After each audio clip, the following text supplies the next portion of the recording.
Hello everyone, welcome back. आज हम आपकी क्लास 12th की जो सेकंड बुक है इंडियन इकोनॉमिक डेवलपमेंट उसका सिलेबस स्टार्ट कर रहे हैं। So today we will be starting with our first chapter of Indian economic development, that is India on the eve of independence. In this chapter, basically, we will be focusing more on Indian economy. Indian economy कैसी थी पहले, फिर धीरे धीरे उसका development कैसे हुआ, and what are all the challenges faced by Indian economy. आपकी मैक्रो इकोनॉमिक्स और माइक्रो इकोनॉमिक्स जो बुक्स थी, इसमें आप इकोनॉमी एज ए स्ट्रक्चर पढ़ रहे थे कि कैसे होती है, but in this book, this particular book, your focus will be more on Indian economy, its features and challenges faced by it. So in this chapter, for this video at least, we will be covering these three topics: introduction, and then low level of national income and per capita income, and the third is agriculture. So जब India में British rule start होता है, after battle of Plassey British rule start हो जाता है India में, तो इन Britishers Indian economy में बहुत सारे चेंजेस लाते हैं. ओके, उन चेंजेस का मेन पर्पस ये था कि ब्रिटेन की ग्रोथ हो सके. ब्रिटेन में उस टाइम पे इंडस्ट्रियल रेवोल्यूशन चल रहा था, इंडस्ट्रीज सेटअप हो चुकी थी, तो उन इंडस्ट्रीज को चलाने के लिए रॉ मटेरियल्स चाहिए होते. तो वो रॉ मटेरियल्स ब्रिटेन कहाँ से लाती? वहां पे मेनली एग्रीकल्चर इतना ज्यादा था नहीं, क्योंकि वो इंडस्ट्रीज पे बेस्ड इकोनॉमी है ब्रिटेन. तो उनको रॉ मटेरियल्स कहीं से चाहिए होते, तो वो रॉ मटेरियल सप्लाई करने का काम कौन करता? इंडिया. ओके, सो तो जब वो यहाँ पे आते हैं तो इंडिया की इकोनॉमी का पूरा स्ट्रक्चर चेंज कर देते हैं. बहुत सारी पॉलिसीज ऐसे बनाते हैं कि जिससे अब इंडियन इकोनॉमी क्या बन गई थी? सिर्फ एक फीडर इकोनॉमी की तरह काम कर रही थी ब्रिटेन की इकोनॉमी के लिए.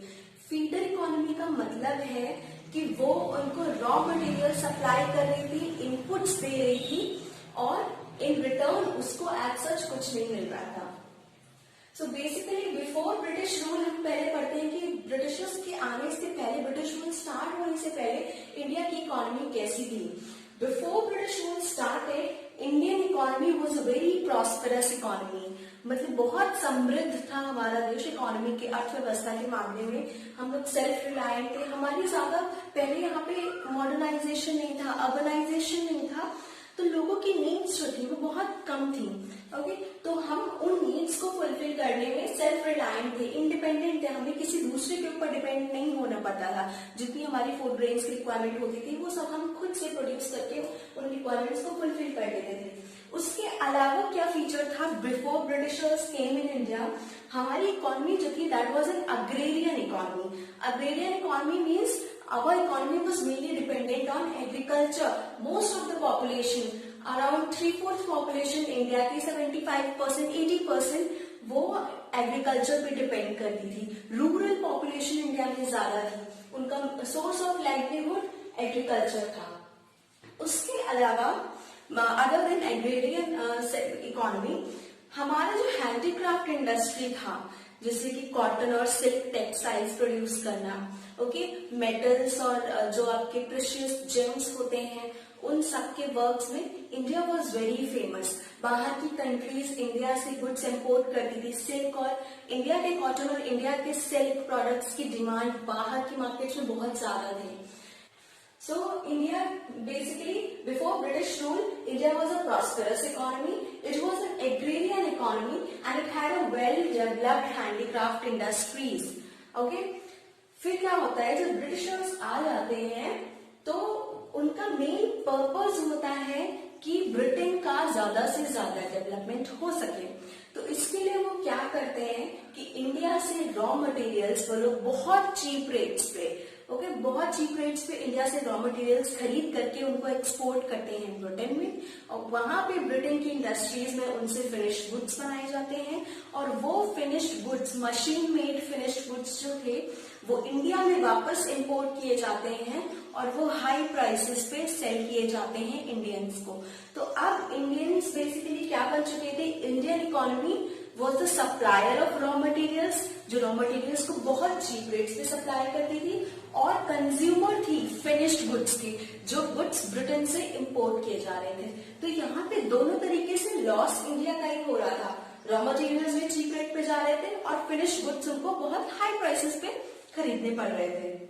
ओके, तो जो इंडियन इकोनॉमी थी, इंडिया की इंडस्ट्रीज ये छोटे छोटे हैंडीक्राफ्ट इंडस्ट्रीज, उनको रॉ मटेरियल की सप्लाई उनके लिए कम हो गई थी, तो यहाँ की इंडस्ट्रीज तो सफर कर ही रही थी, और उसके अलावा जो इंडियंस थे उनको प्रॉपर इनकम नहीं हो पा रही थी, क्योंकि उनको उनके रॉ मटेरियल्स के लिए, उनके प्रोडक्शन के लिए उनको इनफ रिम्यूनरेशन नहीं दिया जा रहा था, इनफ पैसे नहीं मिल रहे थे। तो इस वजह से इंडिया की इकोनॉमी जो है टोटली डिवास्टेट हो जाती है, एक्सप्लॉइट हो जाती है। Okay, so now let us move on to the next heading, that is low level of national income and per capita income. National income और पर कैपिटा इनकम ये पढ़ना क्यों जरूरी है? नेशनल इनकम और पर कैपिटा इनकम हमें हेल्प करते हैं ये अंडरस्टैंड करने में कि किसी भी इकोनॉमी में कितना डेवलपमेंट हो रहा है।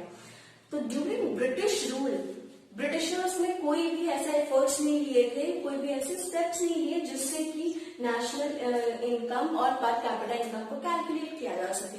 हर एक इकोनॉमी में, हर कंट्री में ये हो रहा था कि वहां की पर कैपिटा इनकम और नेशनल इनकम कैलकुलेट की जा रही थी, it was being measured, but in India Britishers took no effort to do so. तो फाइनली क्या करते हैं, कुछ इंडियंस होते हैं जो ये मेजर करने की कोशिश करते हैं। स्टार्ट सबसे पहले करते हैं दादाभाई नौरोजी। तो पर कैपिटा इनकम और नेशनल इनकम कैलकुलेट करने का जो फर्स्ट इनिशिएटिव लिया था वो दादाभाई नौरोजी ने लिया था। इनके अलावा कौन कौन थे, फिर William Digby, VKRB Rao, RC Desai, ये बहुत सारे लोग थे जिन्होंने इंडिया की ड्यूरिंग ब्रिटिश रूल इंडिया की नेशनल इनकम और पर कैपिटा इनकम कैलकुलेट करने की कोशिश की थी। Per capita income is basically the income of per every citizen of the country. India की टोटल इनकम जितनी भी है नेशनल इनकम, उसको अगर उसकी पॉपुलेशन से डिवाइड कर देंगे then we will get the per capita income. मतलब हर एक इंसान की, हर व्यक्ति की इंडिया में कितनी इनकम है, दैट इज योर पर कैपिटा इनकम। तो ये लोग इतने कोशिश करते हैं पर कैपिटा इनकम और नेशनल इनकम कैलकुलेट करने की, मगर इनके जितने भी कैलकुलेशंस थे, मेजरमेंट्स थे, वो सब कंफ्लिक्टिंग थे। किसी का कुछ रिजल्ट आया था, किसी का कुछ और रिजल्ट आया था, और इनकंसिस्टेंट थे। तो मतलब कोई भी बहुत प्रॉपर किसी का मेजरमेंट नहीं था। सबसे बेस्ट अगर इनमें से किसी का माना जाता है तो वो VKRB राव का। Okay, so VKRB Rao's measurement is considered the best among all these. उस टाइम जितने भी कैलकुलेशंस और मेजरमेंट्स हुए थे, उसके बेसिस पे हमें ये पता चलता है कि ड्यूरिंग ब्रिटिश रूल इंडिया का जो ग्रोथ रेट था दैट वाज लेस देन 2%, और पर कैपिटा इनकम में जो ग्रोथ हो रहा था वो अराउंड 0.5% था पर ईयर। ओके, जैसे हम अभी की बात करें तो इंडिया का ग्रोथ रेट एक टाइम पे 7%, 7.5% तक जा चुका है। उस टाइम पे इमेजिन करिए लेस देन 2% ग्रोथ रेट था। तो इंडिया की इकोनॉमी कैसी हो गई थी, स्टैग्नेंट हो गई थी, कोई डेवलपमेंट नहीं हो रहा था, कुछ भी ग्रोथ नहीं हो रही थी, लोगों की आमदनी, लोगों की कैपिटल में कोई इंक्रीमेंट नहीं हो रहा। Now we will move on to our next topic, that is agriculture sector. तो before India gain independence in 1947 agriculture sector की कैसी कंडीशन थी वो हम इस टॉपिक में स्टडी करेंगे। बिफोर, जैसे हमने पहले डिस्कस किया था कि बिफोर ब्रिटिश रूल इंडिया का एग्रीकल्चर सेक्टर वो सेल्फ सफिशिएंट, अपने खुद की फूड ग्रेन्स की रिक्वायरमेंट्स को फुलफिल करने में इंडिया वाज केपेबल। मगर जब ब्रिटिशर्स आते हैं, ब्रिटिश रूल स्टार्ट हो जाता है, उसके बाद एग्रीकल्चर सेक्टर अंडर डेवलप होता है, उसकी कंडीशन थोड़ी खराब हो जाती है। मेनली इंडिया की जो पॉपुलेशन थी, around 85% of India's population, okay, around 85% of India's population that lived in rural areas, ग्रामीण क्षेत्रों में रह रही थी, और उनका जो मेन सोर्स ऑफ इनकम था दैट वाज एग्रीकल्चर। डायरेक्टली और इनडायरेक्टली वो इनकम डिराइव करते थे फ्रॉम एग्रीकल्चर सेक्टर। मगर ये जो पॉपुलेशन का इतना मेजर हिस्सा 85% जिस एग्रीकल्चर पे डिपेंड करता है, उसकी हालत कैसे खराब हुई, उसकी ग्रोथ क्यों स्टैग्नेंट हो गई। स्टैग्नेंट का मतलब होना रुक जाना, या बिल्कुल नेग्लिजिबल ग्रोथ रेट होना। तो एग्रीकल्चर सेक्टर क्यों स्टैग्नेशन आ गया, उसमें क्यों स्टैग्नेंट हो गया, उसके 4 रीजंस हैं। उनमें से आपका पहला रीजन है लैंड सेटलमेंट सिस्टम और जमींदारी सिस्टम। ब्रिटिशर्स एक नया कॉन्सेप्ट इंट्रोड्यूस करते हैं जमींदारी सिस्टम का। इसमें बेसिकली क्या होता है कि एक फार्मर होता है और जमींदार एंड ब्रिटिश गवर्नमेंट क्या करती है, लैंड एरियाज देती है जमींदार्स को, उन जमींदार्स को उन लैंड एरियाज का ओनर बना देती है। ओके और जमींदार को उनके बदले में क्या करना होता था, कुछ टैक्सेस फिक्स्ड अमाउंट होता था वो ब्रिटिश गवर्नमेंट को पे करना था कि इस एक ईयर में, एक पर्टिकुलर ईयर में इतना फिक्स्ड अमाउंट जमींदार को पे करना है टू द ब्रिटिश गवर्नमेंट। और ये जमींदार क्या करते थे, ये फार्मर्स को लैंड देते थे उन पर किसानी, खेती किसानी करने के लिए। दे वर द टिलर्स, ये ओनर्स तो होते थे मगर उन खेतों पे काम कौन करता था, फार्मर्स। मगर किस कंडीशन पे ये जमीन वो उन फार्मर्स को देते, इस कंडीशन पे कि उनको अपने क्रॉप प्रोडक्शन का कुछ हिस्सा, कुछ पार्ट जमींदार को देना होगा एज टैक्स। उसको बोलते थे लगान, उसको बोलते थे लगान, that was known as lagaan. Okay so जो यहाँ पे जमींदार से ब्रिटिश गवर्नमेंट थे, they were not concerned about the condition of farmers और उनका प्रोडक्शन कितना हो रहा है। इन्हें बस मतलब था अपने लगान से और अपने टैक्सेस से। सपोज किसी ईयर में कोई नेचुरल कैलामिटी आ जाती है या खराब वेदर कंडीशंस की वजह से क्रॉप प्रोडक्शन नहीं हो पाता है, कम प्रोडक्शन होता है या बिल्कुल क्रॉप फेलियर हो जाता है, तो क्या ये फार्मर्स कंडीशन में होंगे जमींदार को टैक्स पे करने की? नहीं, बट फिर भी the zamindar use to collect taxes from these farmers irrespective of the failure of the crop. Crop failure हो रहा है, प्रोडक्शन नहीं हो रहा है, क्या हो रहा है, उससे उन्हें कोई मतलब नहीं था। All they were concern about the लगान एंड देयर टैक्सेस। तो इसकी वजह से भी एग्रीकल्चर सेक्टर बहुत सफर किया। Other than this, the second point is commercialization of agriculture. Commercialization का मतलब ये है कि फूड ग्रेन, जो फूड क्रॉप्स होती हैं, व्हीट, राइस, इन पल्सेस, इनको छोड़ करके कैश क्रॉप्स ग्रो करना। कैश क्रॉप्स एग्जाम्पल आपके cotton, jute, sugar cane, groundnut, indigo, tea, ये कॉफी, ये सब आपके कैश क्रॉप्स होते हैं। कैश क्रॉप्स का मतलब है कि इन्हें हम सेल्फ कंजम्पशन के लिए, खुद अपने यूज के लिए नहीं ग्रो करते हैं। These are grown for being sold in the market, इन्हें हम मार्केट्स में सेल करने के लिए ग्रो करते हैं। तो ड्यूरिंग ब्रिटिश रूल ब्रिटिशर्स क्या करने लगे थे कि इन कैश क्रॉप्स के प्रोडक्शन को प्रमोट करने लगे, इनकरेज करने लगे। रीजन क्या था इसका? ब्रिटेन में बहुत उस टाइम इंडस्ट्रियल डेवलपमेंट हो रहा था, बहुत सारी इंडस्ट्रीज सेटअप हो रही थी और उन इंडस्ट्रीज में गुड्स बनाने के लिए उन्हें रॉ मटेरियल्स चाहिए होते। तो रॉ मटेरियल्स वो कहाँ से सोर्स कर रहे थे? From India. तो इंडिया से ये जो कैश क्रॉप्स थी इनको रॉ मटेरियल्स की तरह कलेक्ट करके एक्सपोर्ट किया जाता था ब्रिटेन में। ब्रिटेन से वहां पे गुड्स बनते थे और उनको वापस ला करके इंपोर्ट करके इंडिया में सेल किया जाता था।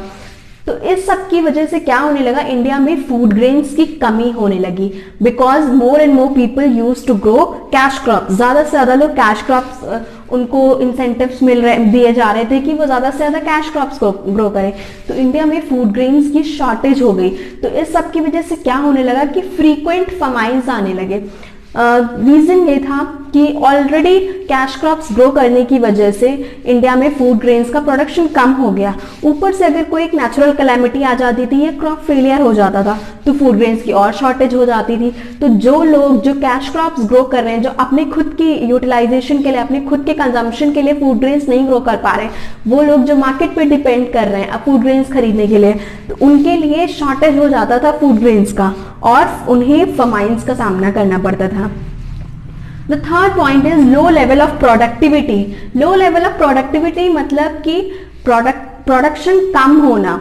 इसके कुछ रीजंस हो सकते हैं, जैसा आपका low level of technology, technology का स्तर बहुत कम होना और इरिगेशन सर्विसेज, इरिगेशन फैसिलिटीज का ना होना, फर्टिलाइजर्स का कोई यूज ना होना। इन सारे रीजंस की वजह से प्रोडक्टिविटी का लेवल बहुत कम था, production level was very low. Britishers ने कोई भी ऐसे स्टेप्स, कोई भी ऐसे मेजर्स नहीं लिए जिससे कि इंडिया में एग्रीकल्चर सेक्टर में प्रोडक्टिविटी बढ़ाई जा सके।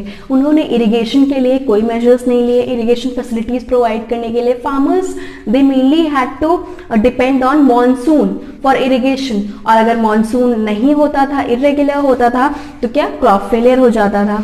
अदर देन दिस उन्होंने फार्मर्स को फर्टिलाइजर्स प्रोवाइड करने के लिए भी कुछ भी स्टेप्स नहीं लिए।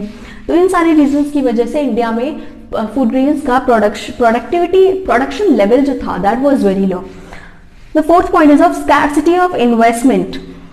स्कैर्सिटी ऑफ इन्वेस्टमेंट का मतलब है जो एग्रीकल्चर सेक्टर में प्रोडक्शन करने के लिए आपको कुछ इन्वेस्टमेंट करना पड़ेगा, तो उस इन्वेस्टमेंट की स्कैर्सिटी थी इंडिया में। जो स्मॉल लैंड ओनर्स थे, स्मॉल फार्मर्स थे, टेनेंट्स थे, जो किराए पे जमीन लेकर के खेती करते थे, और जो शेयर क्रॉपर्स थे, जो किसी की जमीन पर खेती करते थे मगर उस जो प्रोडक्शन होता था उसका एक पार्ट उन्हें उस लैंड के ओनर को पे करना होता था। इसको शेयर क्रॉपिंग बोलते थे। तो जो आपके टेनेंट्स होते थे, स्मॉल फार्मर्स होते थे, शेयर क्रॉपर्स होते थे, इनके पास इनफ रिसोर्सेज, इनफ मनी नहीं था कि वो ज्यादा से ज्यादा इन्वेस्टमेंट कर सके, और इंसेंटिव भी नहीं था, क्योंकि जो लोग इन्वेस्टमेंट कर भी रहे थे उसका भी उन्हें इक्विटेबल आउटकम नहीं मिल रहा था, मतलब कि प्रोडक्शन लेवल बहुत कम था। इसकी वजह से उन्होंने जो इन्वेस्टमेंट किया था उन्होंने लागत ज्यादा लगाते थे और उन्हें आउटपुट कम मिलता था। ऊपर से क्या होता था कि उन्होंने जो प्रोडक्शन किया होता था उसको चीप रेट्स पे ब्रिटिशर्स खरीदते थे और उसको एक्सपोर्ट करते थे ब्रिटेन में। तो उन्हें उनके प्रोडक्शन के लिए, उनके क्रॉप्स के लिए इनफ मनी, इनफ रिम्यूनरेशन नहीं दिया जा रहा था, प्रॉपर प्रॉफिट उन्हें नहीं मिल पा रहा था। इस वजह से लोगों में इंसेंटिव की भी कमी थी, उनके पास कोई इंसेंटिव नहीं था कि वो ज्यादा से ज्यादा इन्वेस्टमेंट करें एग्रीकल्चर सेक्टर में। अदर देन दिस, पार्टीशन की वजह से भी इंडिया के एग्रीकल्चर सेक्टर को सेटबैक सफर करना पड़ा था।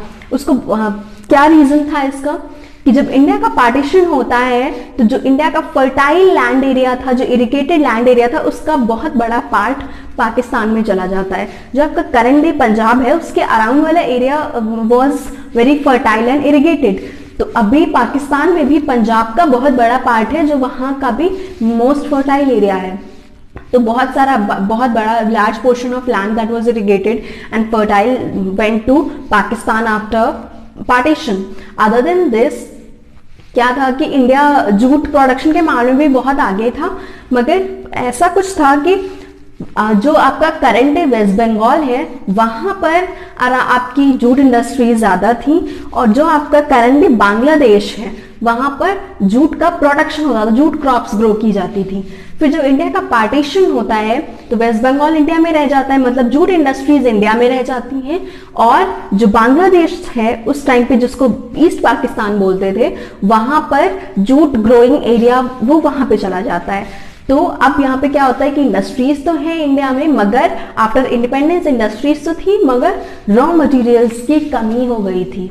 ओके, और वहीं ईस्ट पाकिस्तान में रॉ मटेरियल्स थे मगर इंडस्ट्रीज नहीं थी कि उनको प्रोसेस करके जूट के गुड्स बनाए जा सके, प्रोडक्ट्स बनाए जा सके।